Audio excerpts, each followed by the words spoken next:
Matapos ang mahigit isang buwang pananatili sa tent city sa Pasay, balik Eastern Visayas na ang 20 pamilya na hinagupit ng bagyong Yolanda.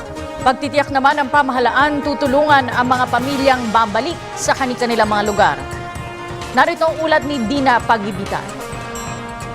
Matapos ang mahigit isang buwan ng makaligtas sa bagsik ng bagyong Yolanda at bumiyahe mula Kabisayaan dahil na rin sa pagkasira ng kabahayan at ari-arian, uuwi na bukas ang may 20 pamilya na nanunuluyan sa tent city sa Pasay patungong Eastern Visayas lulan ng 2 bus.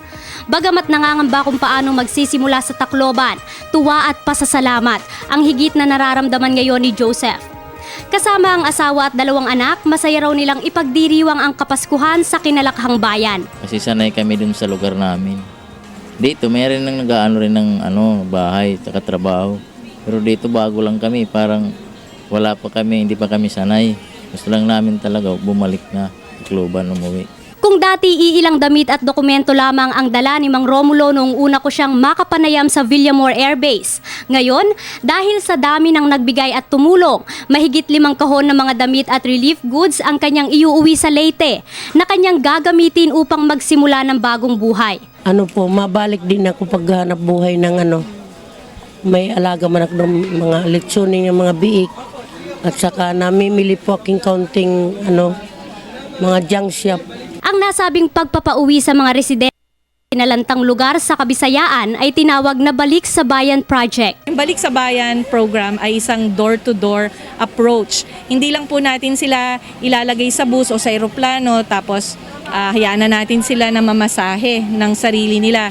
Ang ginawa ho natin dito ay una, we will make sure that they will be sent from the door of the tent city to the door of their respective homes. Siniguro naman ng Anti-Poverty Commission ang seguridad ng mga pamilyang uuwi.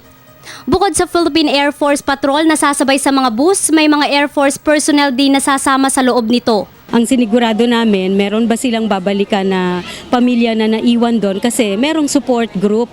Pangalawa, nag-validate kami ng mga LGUs ng mga conditions kung pwede na bang balikan yung mga LGUs. Dahil wala nang uuwi ang bahay at kabuhayan, bibigyan ang bawat pamilya ng shelter kit, cash at livelihood kit gaya ng pedicab lulan ng 4 na truck. Bagamat na biktima ng kalamidad, hindi pa rin nawawala sa mga survivor ang tunay na diwa ng Pasko, ang pagbibigayan. Dahil din nilang magbahagi ng natanggap na relief goods sa mga kababayan. At upang magbigay din ng tuwa at maagang pamasko sa mga bata sa tent city, namigay ng regalo si Jem kasama ang kanyang pamilya at kaibigan. It's time naman siguro para pasayahin natin yung mga kids. So ibalik natin yung merry sa kanilang Christmas.